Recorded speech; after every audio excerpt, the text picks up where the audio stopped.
을 받으실 때 우리 대표해서 권은혁 학생이 봉독합니다. 오늘 성경 본문은 마태복음 25장 14절부터 30절까지입니다. 또 어떤 사람이 타국에 갈 때 그 종들을 불러 자기 수요를 맡긴가 같으니 각각 그 재능대로 한 사람에게는 금 5달란트를, 한 사람에게는 2달란트를, 또 한 사람에게는 1달란트를 주고 떠났더니 5달란트 받은 자는 바로 가서 그것으로 장사하여 또 5달란트를 남기고 2달란트 받은 자도 그같이 하여 또 2달란트를 남겼으되 1달란트 받은 자는 가서 땅을 파고 그 주인의 돈을 감추어 두었더니 오랜 후에 그 종들의 주인이 돌아와 그들과 결산할세 5달란트 받았던 자는 5달란트를 더 가지고 와서 이르되 주인이여 내게 5달란트를 주셨는데 보소서 내가 또 5달란트를 남겼나이다. 그 주인이 이르되 잘하였도다 착하고 충성된 종아 네가 적은 일에 충성하였음에 내가 많은 것을 내게 맡기리니 내 주인의 즐거움에 참여할지어다 하고 2달란트 받았던 자도 와서 이르되 주인이여 내게 2달란트를 주셨는데 보소서 내가 또 2달란트를 남겼나이다. 그 주인이 이르되 잘하였도다 착하고 충성된 종아 네가 적은 일에 충성하였음에 내가 많은 것을 내게 맡기리니 네 주인의 즐거움에 참여할지어다 하고 1달란트 받았던 자는 와서 이르되 주인이여 당신은 굳은 사람이라 심지 않은 데서 거두고 해치지 않은 데서 모으는 줄을 내가 알았으므로 두려워하여 나가서 당신의 달란트를 땅에 감추어 두었나이다. 보소서 당신의 것을 가지셨나이다. 그 주인이 대답하여 이르되 악하고 게으른 종아 나는 심지 않은 데서 거두고 해치지 않은 데서 모으는 줄로 네가 알았느냐. 그러면 네가 마땅히 내 돈을 취리하는 자들에게나 맡겼다가 내게 돌아와서 내 원금과 이자를 받게 하였을 것이라 하고 그에게서 그 1달란트를 빼앗아 10달란트 가진 자에게 주라. 물은 있는 자는 받아 풍족하게 되고 없는 자는 그 있는 것까지 빼앗기리라. 이 무약한 종을 바깥 어두운 데로 내쫓으라. 거기서 슬피 울며 이를 갈리라 하리라. 이는 하나님의 말씀입니다. 하나님 감사합니다. 다 자리에 앉으시겠습니다. 오늘 예배를 위해서 에클레시아 찬양대 특별 찬양이겠습니다.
감사합니다.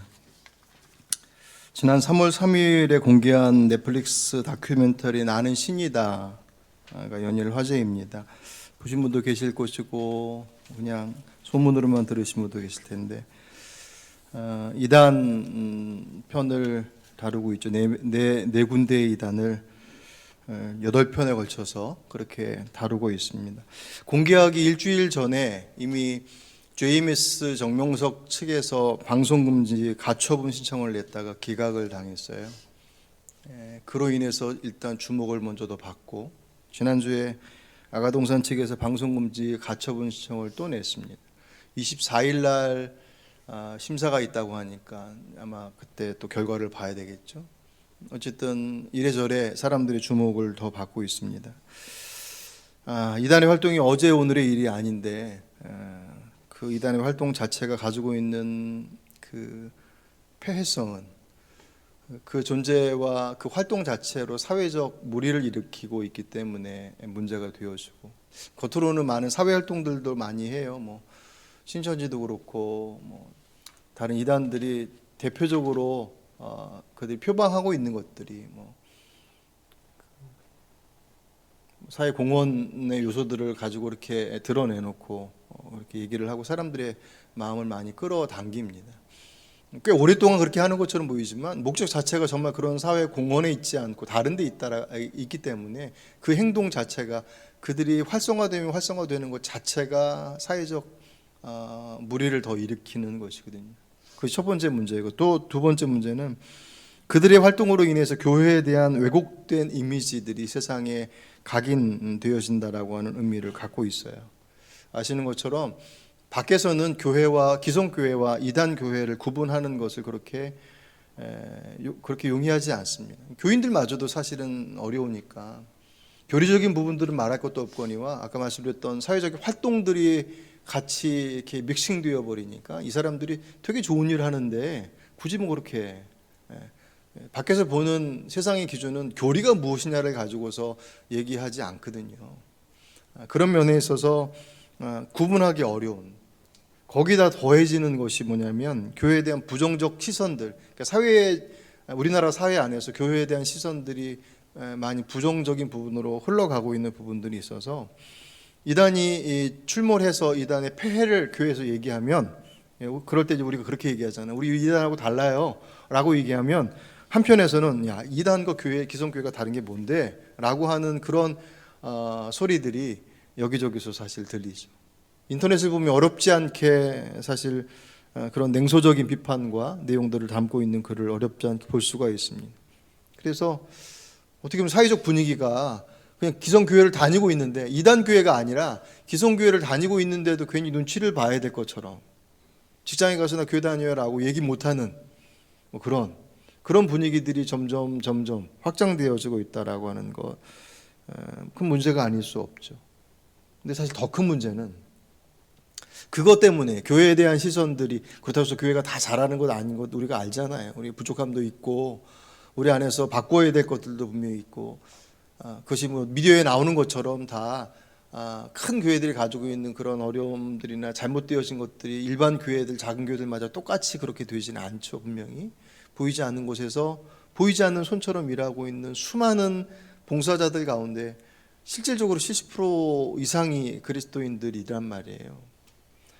그럼에도 불구하고 사람들 앞에서 우리들의 모습들이 비춰질 때 부족한 부분들이 드러나니까 그것은 한편에서는 기대하는 것만큼 하지 못한다라고 하는 실망에 대한 반작용도 분명히 있어요.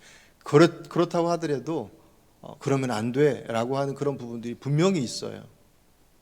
문제는 그런 부분들의 그 연약함들을 인정하고 그렇게 개선해 나가는 우리들의 그 모습들과는 별개로 밖에서 보는 시선들이 점점 그렇게 교회에 대한 부정적 시선들로 바뀌어질 때 가장 큰 문제는 우리가 신앙생활하기 불편하고 어렵다라고 하는 그런 측면의 문제가 아니라 마지막 때가 가까울 때, 그 마지막 때가 가까움에 대한 것들을 세상에 알려야 될 사명이 교회에 있는데, 성도에 있는데 그 교회의 말을 세상이 들으려 하지 않는다는 데 더 큰 문제가 있어요. 믿는 건 둘째치고 이제 곧 마지막 때가 왔어 라고 하는 것을 세상은 모른단 말이에요. 여러 가지 오늘 본문에서도 이제 그 말씀에 대한 것들을 얘기하겠지만 분명히 그 마지막 때가 가까웠다라고 하는 것들을 선명하게 주셨어요. 그것을 교회가 받아서 세상에 선포하는 것이 교회 안에 복음을 선포하는 것, 그리고 다시 오실 주님을 선포하는 것이 교회에 맡겨진 가장 중요한 사명인데, 그 사명을 아무리 얘기를 해도 안 들어요. 심지어는 교회 안에서마저도 마지막 때를 얘기하는데 그렇죠, 마지막 때 오겠죠 라고 하는 것에도 수긍하고 인정하지만, 그건 지식적 동의는 있어도 그 진짜 내 안에서 얼마나 실질적으로 다가오느냐는 또 다른 문제죠. 그것이 뭐 말세나 종말의 문제만 그렇겠습니까? 죽음의 문제도 마찬가지죠. 이 땅에 태어나서 모든 사람들이 다 죽음의 자리로 가요. 태어난 사람은 결국은 죽음으로 가게 돼 있는데 죽는 거 다 알죠. 근데 그 언제냐라고 하는 것에 대해서는 모든 이들이 자신의 삶의 죽음은 저 멀리 있는 것으로 생각해. 그런 실제가 되지 않아. 정말 그 죽음이 내 안에 가까이 왔다고 탁 느끼는 순간 그 영향은 내 삶을 바꿔내는 힘을 갖습니다. 누누이 말씀을 드리죠. 죽음을 멀리하면 멀리할수록 우리들의 삶이 더 윤택해질 것 같지만 그 삶의 방향들이 오히려 왜곡되는 경우들이 많이 있어요. 정말 중요한 것이 무엇인지에 대한 것들을 놓치고 덜 중요한 것들, 혹 가짜들에게 그 마음을 빼앗기는 경우들이 많이 있으니까. 그런데 죽음이 우리에게 가까이 왔다, 고난이 우리의 삶 가운데 가까이 있다라고 하는 그 삶이 실제화가 되어지면 그때부터 어떤 우리의 몸에 작용들이 나타나냐면, 이제 뭐가 중요한지, 얼마 남지 않은 삶 속에서 무엇을 해야 될지, 굳이 뭐 버킷리스트라고 해서 죽기 전에 해야 될 것들을 목록을 굳이 따지지 않더라도 내 삶에 죽음이 가까이 왔다라고 생각하는 순간 내 삶의 현장 속에서 구별해내죠. 어떤 것이 중요한 것이 어떤 것이 덜 중요한 것인지에 대해서 고민하게 되고, 그리고 구별하게 되어 있습니다. 정말 곧 다가올 주님의 나라가 반드시 올 것이다라고 하는, 여러분 믿으십니까? 그러니까 이 정도의 물음이 나와서 마지막 날을 생각하고 있다라고 어떻게 주님 앞에 말씀하겠습니까? 마지막 날이 반드시, 믿느냐 믿지 않느냐하고는 상관없어요. 그날은 반드시 온다고 말씀하니까. 주님께서 먼저 오시던 아니 우리가 먼저 가던 둘 중에 하나입니다. 둘 다 반드시 이루어질 일. 우주적 종말이라고, 주님 재림하시는 우주적 종말이라고 얘기하는 그 마지막 때가 예수께서 말씀하시고 나서 2000년이나 지났어요. 그러니까 주님께는 하루가 1000년 가고 1000년이 하루 같다. 그래서 우리의 시간과 주님의 시간을 동등하게 둘 수 없다라고 하는 그것이 우리에게 어떻게 보면 은혜이기도 하겠지만, 또 어떻게 보면 우리가 생각하는 것처럼 그렇게 멀리 있지 않을 수도 있어요. 왜냐하면 그것이 정말 우주 전체가 종말하고 새 하늘과 새 땅이 내려오는 그 하나님의 나라가 임하는 그때가 오던, 아니면 그때가 오기 전에 내가 먼저 부름받던, 둘 중 하나는 분명하니까. 그것을 내가 어떻게 선명하게 가지고 있느냐, 너무 지나쳐서 일상생활이 막 너무 긴장이 돼서 이거 오늘 어떻게 살지, 뭐 그렇게 두려움 가운데 살아가는, 그렇게 너무 긴장되어 있는 삶도 주님께서 지향하시지만, 인정하면서도 그것이 내 안에 그냥 무뎌져 버렸어요. 그냥 있는 건 알아. 그런데 내게 아무런 영향을 미치지 못해. 그것에 대해서도 주님께서는 경고하십니다. 우리 성경을 보면 주님께서는 그날에 올 것에 대한 두려움과 긴장을 가지고 준비해야 돼라고 하는 것에 대한 어떤 급박함보다는 무뎌져 있는 우리들의 삶의 자리들을 좀 이렇게 굳어져 있는 것들을 말랑말랑하게 만들어야 돼. 적당한 긴장감 속에서. 때로는 성경을 통해서, 때로는 우리의 환경을 통해서 우리의 삶의 모습들이 우리가 생각하는 것처럼 그렇게 멀리 있지 않다라고 하는 것에 대해서 여러 가지 사인을 주시죠. 이제는 TV를 통해서 뭔가를 듣는 것을 통해서는 그 자극들이 우리에게 그렇게 힘을 못 써요. 워낙 사건 사고들이 많으니까. 그리고 손안에 핸드폰 가지고서 전 세계의 일들을 다 보고 앉아 있으니까 어디서 누가 죽었네, 몇 명이 죽었네, 뭐 했냐, 그런 얘기들. 이제 죽음은 우리에게 있어서 그냥 뉴스거리에 쑥쑥 지나가는 거예요. 그것이 우리의 삶 속에서 내 가까이 있는 누군가가 그곳에 턱 하고 머물러 서 있을 때. 지난주에 우리 그 지방의 목사님 한 분이 전에 말씀드렸잖아요. 그 심장 수술 되게 어렵게 하신 그 목사님하고 같이 식사하면서 얘기를 하는데 몇 번을 죽을 고비를 넘기셨더라고요. 말 그대로 정말 살려주셨더라고요. 본인은 전혀 의지하지 않고서 뭐 병원을 가고 이렇게 막 여러 가지 루트들을 했을 때 어느 루트 하나만 딱 꺾어지고 그 시점이 맞지 않았으면 말 그대로 그냥 이 세상 떠나는 거예요. 그러니까 말 그대로 그냥 살려주셨습니다라는 고백이 저절로 나올 정도로. 그러니 와서 세상 속에서 바라보는 세상이 아름다워 보인다는 말씀을 한 30년 만에 다시금 느낀다고 얘기를 하시더라고요. 똑같은 날이고 똑같은 환경이고 똑같은 여건인데 전혀 다른 세상. 왜요? 죽음이 내 안에 이만큼 쑥 들어오고 나니까 살아있다라고 하는 것의 가치가 얼마나 소중한 것인지에 대해서 실질적으로 다가오니. 오늘 예수님께서 마지막 날이 언제입니까? 라고 제자들이 물어요. 그 물음에 대해서 답을 주셨는데 마태복음 24장과 25장 두 장에 걸쳐서 아주 상세하게 기록해 주셨습니다. 어떤 한 주제에 대해서 이렇게 깊게 얘기하신 경우들이 별로 없어요. 그만큼 중요하다라고 하는 것이죠. 크게 이렇게 덩어리로 보면 맨 처음에 말씀하신 것들이 24장 전반부에서 말씀하신 것이 마지막 때가 오는 징조들이 있다. 마지막 날이 가까우면, 종말이 가까우면 나타나는 징조들이 있는데 그 징조들이 첫 번째 것이 뭐냐면 이단의 미혹이라 그랬어요. 여기저기서 내가 예수다라고 얘기하는 이들이 출몰할 것이다. 이적과 기적을 통해서 할 수만 있다면 믿는 사람들마저도 끄집어 내리러 갈 것이다라고 하는 그 미혹의 이단의 미혹들이 마지막 종말의 때에 나타날 징조 중에 하나이다. 전쟁과 시기와 기근이 있을 것이다라고 하는 우리들의 삶의 터전 속의 자연의 변화들, 그리고 세 번째가 신앙으로 인한 핍박. 우리는 지금 자유로운 신앙의 시간들을 보내고 있지만 불과 100년 전 우리나라 초기 기독교 역사, 모든 기독교가 처음 들어갔던 곳에서의 초기 역사들은 환대받았던 적이 거의 없어요. 거의 다 핍박의 대상이었습니다.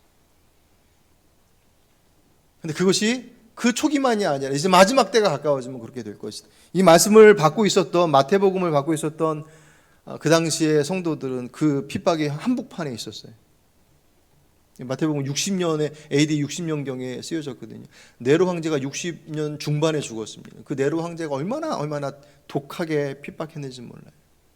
예수 믿는 것 자체가 목숨을 걸어야 했습니다. 그럼에도 불구하고 성도들이 그 목숨을 걸고 그 자리를 지켜나갔단 말이에요. 근데 그와 같은 핍박이 마지막 때에도 오게 될 것이다.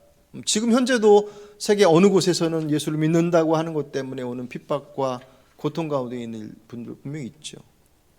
근데 그것이 총체적으로 올 것이다. 불법과 사랑이 식는 사회적 현상들이 나타날 것이다. 그리고 그것이 다 온다 하더라도 아직 때가 아니다. 그러면서 무엇을 말씀하시냐면 복음이 땅끝까지 전파돼야 된다. 그것을 마지막 어떻게 보면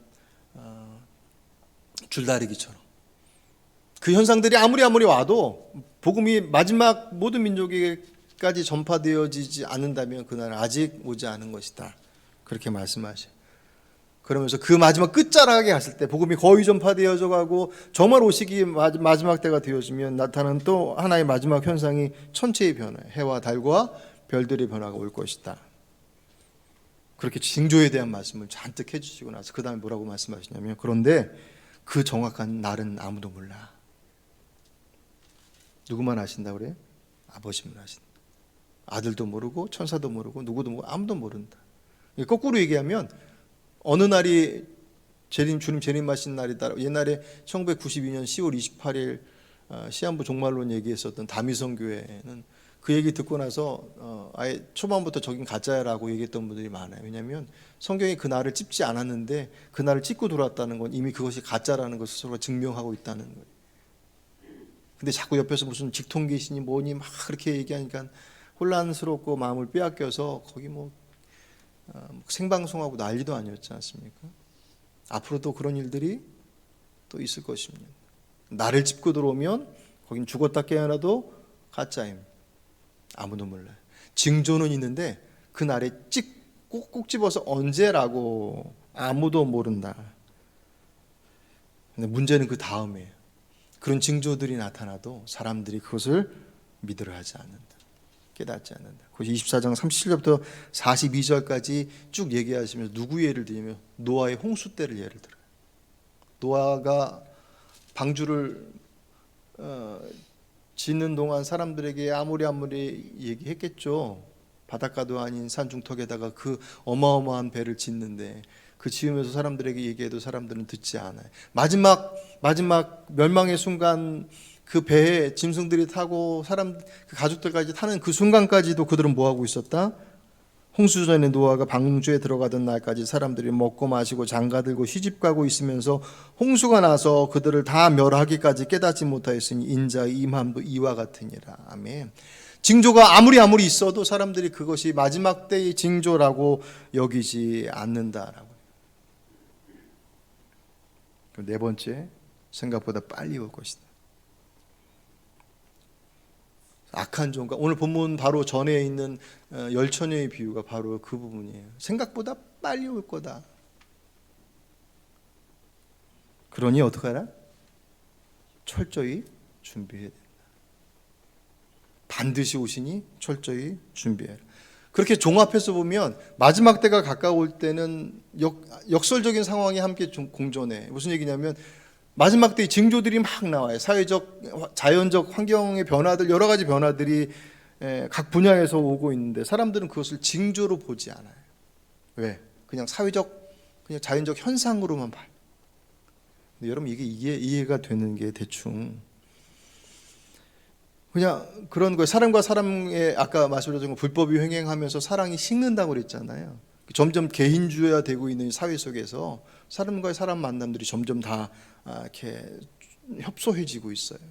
그냥 우리가 그냥 그렇게 살아왔. 전에는 대가족이었는데 이제 핵가족이 됐어. 그 핵가족도 이제 1인 가족화되고 있어라고는 사회적 변화로 이해하지. 그 변화 속에서 하나님께서 그것이 마지막 때에 나타날 징조야라고 하는 것을 받아들이지 않더란 말이에요. 기후의 변화가 온난화로 인해서 기가 막힌 날씨가 왜 이렇게 됐어? 온난화 때문에 그래 라고 하는 자연적 현상으로 이해할 뿐이지 그것이 하나님께서 그것을 통해 주시는 메시지라고 보질 않더란 말이죠. 그 역할을 누가 해야 된다고요? 교회가 하는 거예요. 문제는 교회의 소리를 듣지 않는다는 데 문제예요. 그러니 이 문제는 사실 그렇게 간단한 문제가 아니에요. 여러분들은 그 마지막 때에 대해서 어떻게 생각하고 있습니까? 제가 그 넷플릭스의 그 신은 제목이 뭐라고 그러시죠? 나는 신이다. 예. 신이 배반한 사람? 제목도 좀 이상하게 전하세요. 신을 배반한 사람들이겠죠. 어쨌든 그것을 보면서 제가 들었던 생각, 어쨌든 거기에 대해서 어떻게 잘 준비해야 될까라고 하는 것에 대한 것보다도 그 소리가 잘못됐어 라고 하는 그 소리에 대한 사람들의 반응이 별 차이 없어 라고 하는 것, 그거 자체가 사실 더 큰 문제를 만들어내요. 그날이 지나면 그날은 반드시 올 것이고 그 날이 되어지면 이제 하나님의 나라와 그 하나님의 나라에 들어가지 못한 이들과 나눠질 것이다라고 성경 반드시 분명하게 말씀하고 있습니다. 여러분 그 마지막 때가 지나고 나면 어디에 계시겠습니까? 모든 성도들은 다 하나님의 나라에 있고 싶어하죠. 미국 감리교회 목사님 찰스 알렌이라고 하는 목사님이 이런 이야기를 합니다. 교인 중에 20%는 거의 주일 예배에 참석하지 아니하고, 교인 중 25%는 거의 기도를 드려보지 못하고, 교인 중 35%는 가정에서 성경을 읽는 일이 거의 없고, 교인 중 40%는 교회의 일정한 약속 헌금을 결정하지 않고, 교인 중 60%는 신앙 서적을 거의 안 읽고, 교인 중 75%는 교회에서 어떤 책임을 지고 있지 않고, 교인 중 85%는 믿지 않는 사람을 한 명도 교회에 인도해 본 일이 없다. 그러나 100%의 교인들이 천국에 가기를 희망하고 있다. 이 퍼센테이지가 얼마나 정확하느냐라고 하는 것은 별로 중요하지 않은 것 같아요. 그냥 그 얘기가 쭉쭉 흘러나오는데 고개를 끄덕끄덕 이길 수밖에 없습니다. 예수님께서는 마지막 때에 대한 것을 말씀하실 때 반드시 오게 될 것이고 올 것이고 모두가 다 그분 앞에 서게 될 것이다라고 선명하게 말씀합니다. 언제?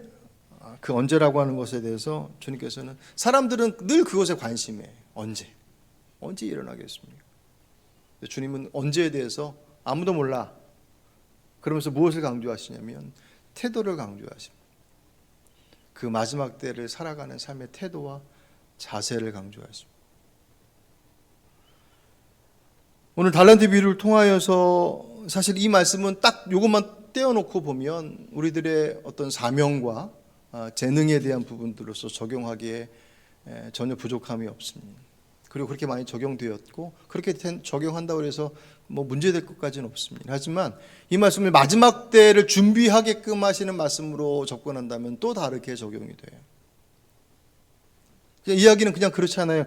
어떤 주인이 타국으로 가면서 자신의 재산을 종들에게 나눠줘. 5달란트, 2달란트, 1달란트. 그냥 그렇게 예로 나눠줬어요. 그리고 나서 오래 있다가 다시 돌아와서 결산하자고 해요. 그냥 딱 단순화시켜서 하나님께서 이 땅에 사람들을 보내셨습니다. 각자에게 주어진 삶의 모습들이 다 달라요. 어떤 이는 1달란트 많아, 어떤 이는 5달란트 많아, 서로 다른 분량과 재능과 능력들을 가지고 이 땅에 태어났어요. 어떤 누구도 자신의 능력을 자신이 원하는 것만큼 원하는 내용으로 받고 선택해서 오는 사람은 아무도 없어요. 다 각자에게 주어진 몫이 다 달라요. 그런데 그렇게 살아가다가 마지막 때에 부르셔서 결산하신다. 그 내용이죠. 같은 의미를 가지고 있습니다.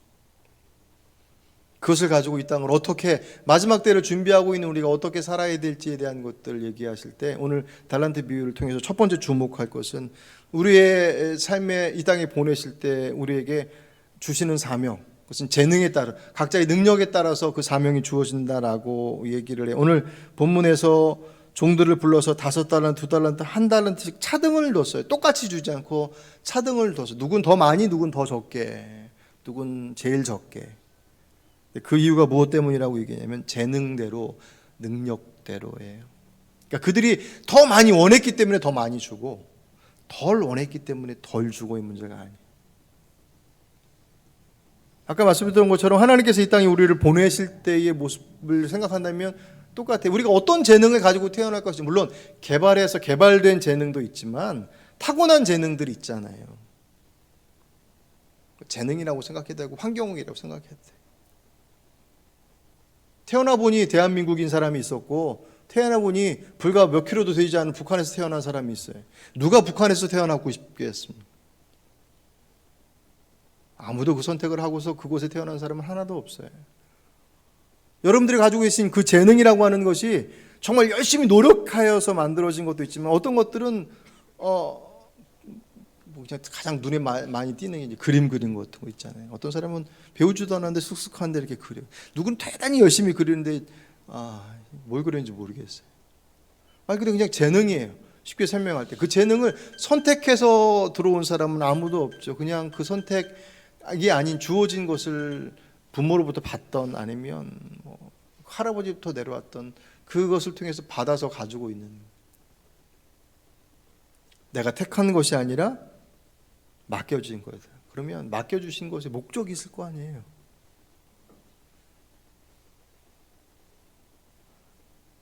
내가 뭔가를 배우려고 하면 그것을 이렇게 열심히 노력해서 내 재능을 만들었어요. 그럼 재능을 만든 목적이 있을 거 아니에요. 내가 만든 것도. 하물며 하나님께서 우리를 이 땅에 보내실 때 우리에게 주어진 재능이 되겠던 환경이 됐든 그 어떤 것이 됐든 그것을 주실 때 그분의 목적이 있겠죠. 그렇죠? 그 목적이 무엇인지를 아는 것, 그 목적을 찾아가서 그것을 개발해 가고 그것이 직업이 되고 삶의 환경의 여건들 속에서 역할이 되어지는 것을 통해서 그의 사명이라고 하는 것이 완성되어져 가는 것 아니겠습니까?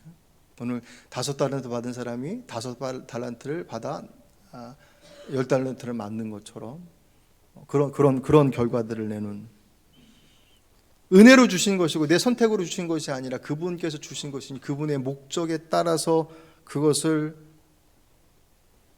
소중히 여길 줄 아는, 그것이 이제 성경에서 말씀하고 있는 우리들에 대한 가치이고 우리들에 대한 이해예요. 근데 이게 자꾸 문제를 일으켜요. 왜냐하면 주신 분의 기준이 아니라 자꾸 세상의 기준 속에서 내 주어진 재능들을 가지고 자꾸 비교를 하니까. 아이들이 공부 잘 해야 된다고 얘기해요. 왜 공부 잘 해야 돼? 공부 열심히 하라고 이것저것 가르치고. 야, 너네 얘기한다. 어쨌든 열심히 공부하라고 그래. 공부 열심히 좋은 대학 가서 어쨌든 그러면 좀 더 자기가 하고 싶은 것들을 잘 찾을 수 있고 잘 선택할 수 있고 선택의 폭이 넓어지는. 그런 의미 속에서 내게 주어진 것을 찾는다라고 한다면 그것만큼 감사한 게 없죠. 근데 그 모습이 어디로 가요? 주로 좋은 직업을 선택을 해서. 그럼 좋은 직업을 선택해서 뭐 할 건데? 좋은 직업을 선택해야지 좀 더 풍성하고 좀 더 나은 삶을 살 거 아니에요. 그게 나쁘다는 게 아니라, 그러니까 하나님께서 서로 다 다른 재능을 주셨는데, 누구는 어떤 재능 가지고 세상의 기준으로 보면 좋은 재능이었어요. 말 그대로 그냥 그 사람은 머리가 정말 뛰어나요. 공부를 너무너무 잘해. 보면 다 외워. 누구는 앉아서 죽어라 해도 안 들어와. 그럼 누구는 이 땅에서 조금만 힘써도 훨씬 더 풍성한 것들을 얻을 수 있는 그 자리에 올라갈 수 있고 누릴 수 있다라고 하는 거. 누구는 그런 재능이 없어서 그렇게 하지 못하고 늘 변변치 못한 삶을 살아. 그거만큼 불공평한 게 어디 있겠습니까? 그러니 하나님께 주신 것이 불공평하다고 생각되는 이유는 그 기준이 하나님께 있지 않고 세상에 있기 때문에 그래요.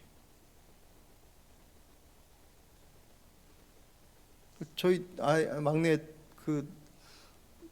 체육과 쪽으로 간다고 그래서 학원에 가서 이제 상담을 하는데, 체육과가 여러 가지더라고요. 체육 계통의 관련된 과들이.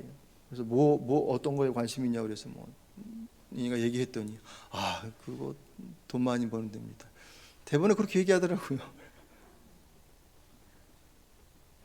학부형들이 물었겠죠.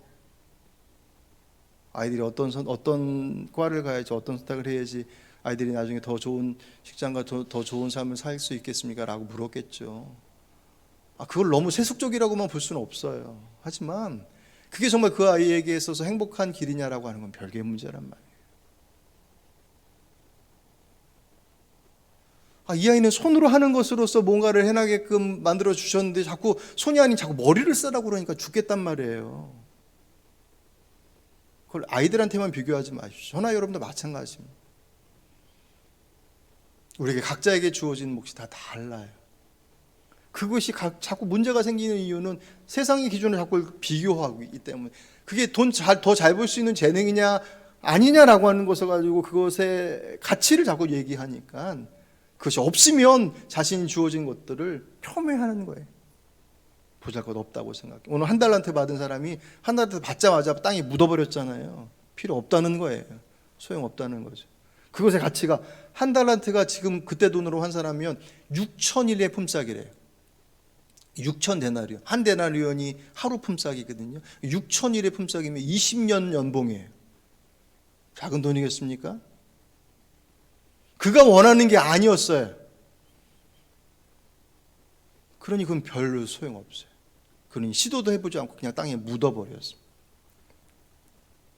평가는 그가 얼마나 많은 것을 가져왔느냐라고 하는 것을 평가하지 않고, 그가 어떻게 그것에 충성해, 어떤 자세로 그것을 행했느냐라고 하는 그의 자세, 충성으로서 그것을 평가합니다. 오늘 본문에 갔다 와서 이제 결산하자라고 해서 사람 불렀더니 5달란트 가져온 사람이 와서 5달란트를 더 열심히 해서 10달란트 갖고 왔습니다. 그랬더니 그에게 뭐라고 칭찬해요? 잘하였도다 착하고 충성된 종아, 내가 적은 일에 충성하였으면 내가 많은 것을 내게 맡기리니 네 주인의 즐거움에 참여할지어다. 아멘. 자, 그렇게 나서 2달란트 받은 사람이 딱 와서 또 똑같이 얘기하면서 저는 2달란트 가져왔습니다라고 해서 4달란트를 딱 갖춰 냈더니 그 평가가 어때요? 넌 조금 못했지만 그래도 잘했어. 그렇게 하셨습니까? 똑같아요. 앞에 5달란트를 가져온 이와 2달란트 가져온 이에 대한 평가가 똑같아요. 왜요? 주인의 관심은 얼마나 많은 것을 가져와 있느냐라고 하는 것에 있지 않아요. 왜요? 다르게 주셨기 때문에. 애초에 이 사람은 5달란트를 가지고 5개를 가져올 수 있는 능력을 주셨어요. 5개 가진 사람이 5개를 가져왔다는 게 그 사람 자신에게 주어진 재능을 최대한으로 그것을 활용하고 최선을 다했다라고 하는 것에 대한 의미예요. 그냥 산술적으로 5에서 10에서 곱빼기를 가져왔다, 그런 의미이기보다는 자기에게 주어진 몫에 대한 것을 충실하게 해온 사람이에요. 2달란트도 마찬가지입니다. 주인의 관심은 얼마나 많은 것을 가져와 있느냐에 있지 않아요. 1달란트 받은 사람이 주인에게 뭐라고 책망받아요? 악하고 게으른 종아. 땅에 묻어버려서 아무것도 안 했어요. 아니요. 그것 이전에 그는 자신에게 주어진 그 한 달란트라고 하는 그 가치, 그것을 그에게서 소용없는 것으로 여기고 그냥 묻어버렸어요. 자신의 역할에 충실하지 않았어요. 근데 제가 이 말씀을 보면서, 이 말씀 아까 말씀드렸던 것처럼 대표적으로 우리에게 주어진 사명, 교회 안에서 직분자들이 세워주고 교회에서 사명을 감당할 때 대표적으로 사실은 설교되어진 본문이기도 해요. 왜냐하면 우리에게 주어진 것은 다 다르니까 그 다름 속에서 우리에게 필요한 것들은 최선을 다해서 그 결과가 좋지 않아? 한 달란트 받은 사람의 문제는 한 달란트 받고 나서 아무것도 못 갖고 왔다라고 하는 그 결과가 하나밖에 없다라고 하는 자체가 아니라 그건 아무것도 행하지 않았다는 거예요.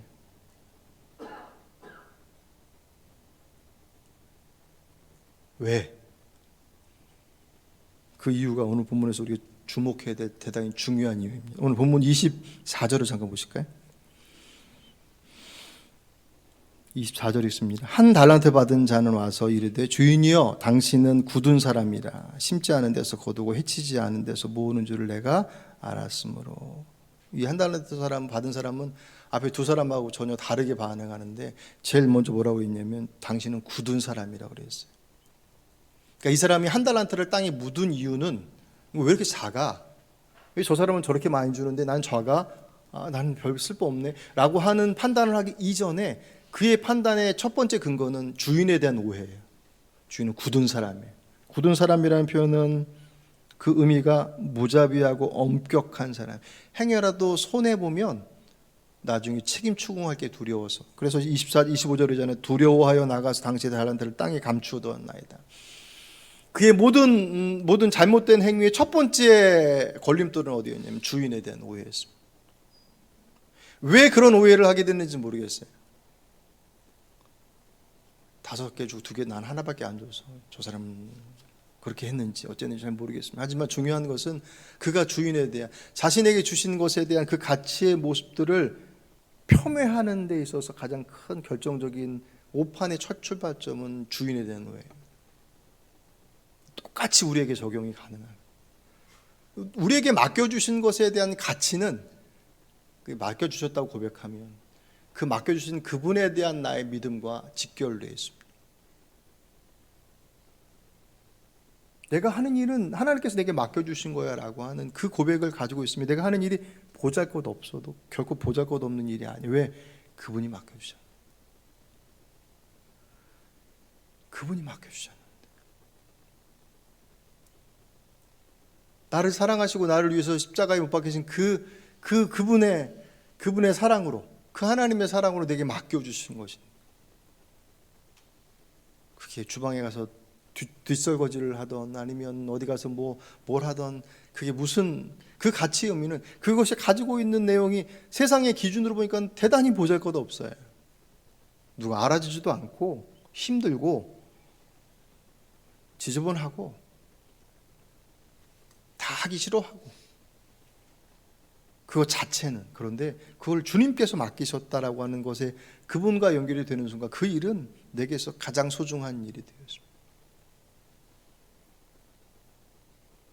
오늘 이 달란트 비유에 있어서 우리가 가장 분명하게 마지막 때를 살아가는 우리에게 있어서 가장 분명하게 기억해야 할 첫 번째 모습들이에요. 주님께서는 우리의 재능을 따라서 사명을 주셨고 그것을 판단하는 평가의 기준은 충성, 자세. 그 자세가 어디로부터 나와요?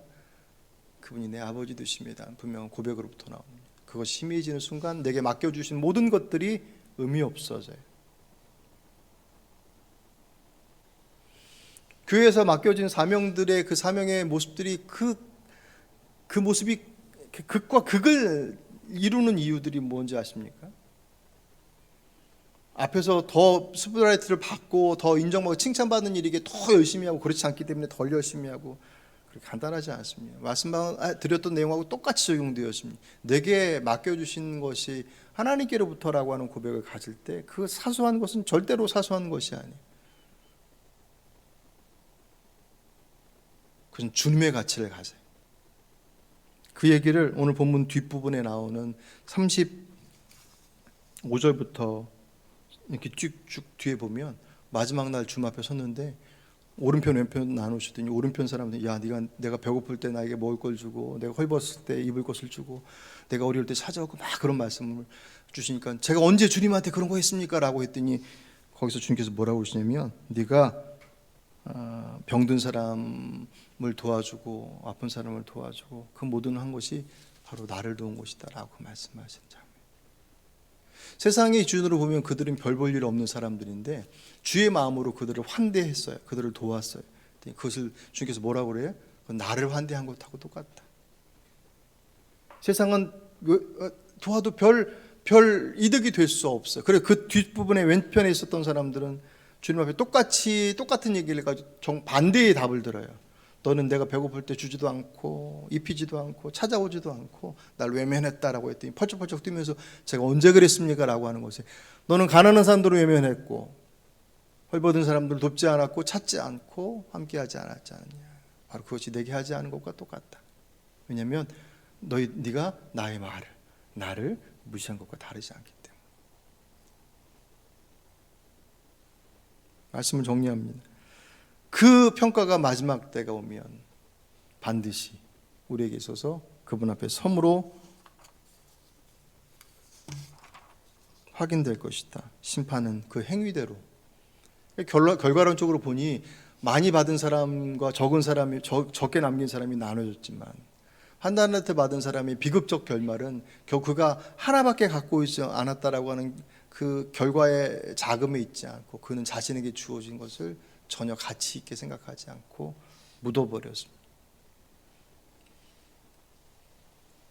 뭐 이것을 가지고 구원론을 하려고 하는 것들은 아닙니다. 하지만 우리가 마지막 주님 오시는 그날 반드시 오신다고 그랬는데 그날이 언제인지는 몰라요. 하지만 분명히 그 징조는 눈에 선명하게 들어온다고 말씀하셔요. 그럼에도 불구하고 사람들은 삶의 분주함 속에서 그것이 징조인지는 몰라요.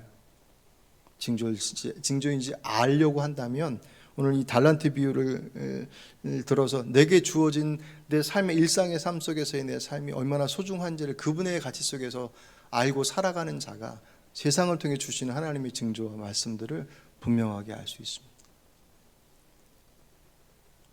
모쪼록 언제 오실지 모른다라고 하는 그 고백의 내용들이 단지 그냥 막연한 그 먼 미래에 있을 일이라고 미루어 생각하지 마십시오. 그 아프셨다고 수술을 받으시고 회복되셨던 목사님이 나중에 그 얘기 하시면서 가시더라고요. 그럼 저도 이제 사정을 몰랐는데 그날 말씀 들어봤더니 어렸을 때 부모님이 다 돌아가시고 되게 어렵게 지내셨더라고요. 그러면서 세상에 대한 희망이 별로 없고 그러니까 주님 만나서 목회자가 되고 하나님의 나라를 이제 알게 돼서 전하고 그렇게 복음을 선포하면서도 마음속에서는 한편에 빨리 하나님 나라 가고 싶다. 맡겨주신 사명이니까 하긴 하지만 빨리 갔으면 좋겠다. 그러니까 이 세상에 낙이 없는 거예요. 그런데 이번에 그렇게 아프셔서 말 그대로 기적적으로 이렇게 회복돼서 이제 오시면서 그 병실에 주셨던 마음이 그런 마음을 주시더래요. 하나님께서 내가 십자가에서 내 목숨, 내 생명값으로 너를 구원해내서 이 땅에 살게 했는데 넌 왜 내가 너를 소중하다고 보는데 넌 왜 너를 소중하다고 안 보냐? 나는 너를 내 피값으로 살려서 세상에 보냈는데 물론 영원한 생명을 위해서 피값을 지불하셨지만 그 생명값이 이 땅에서도 여전히 소중한 것인데 나는 소중하다고 그러는데 왜 너는 너를 소중하지 않다고 하느냐? 그 마음을 주시더라. 얼마나 울었는지 모르겠네. 하나님의 나라를 믿지 않아서가 아니에요. 하나님의 나라를 믿고 있는데 그 하나님의 나라를 그 한 부분에서 내 식으로 믿으니까 이 땅이 별 볼 일 없어 보이는. 내게 주신 그 작은 것처럼 보여진 그것이 내가 볼 때는 보잘것 없어 보이는데 하나님께서 내게 주신 것들이란 말이에요. 그 보잘것 없어 보이는 그거, 내가 볼 때가 보잘것 없어 보이는 그것이 오늘 여러분에게 있어서 보잘것 없어 보여지는 것들이 무엇입니까? 주님께서 피값으로 살리셔서 여러분들에게 맡기신 것들이 그 가치는 다른 것으로부터 회복되는 것이 아니라 그분 앞에서 회복됩니다. 그 은혜를 회복하신 여러분 되시길 바랍니다. 오늘 주신 말씀 기억하시면서 거듭의 기도로 주 앞에 기도하십니다.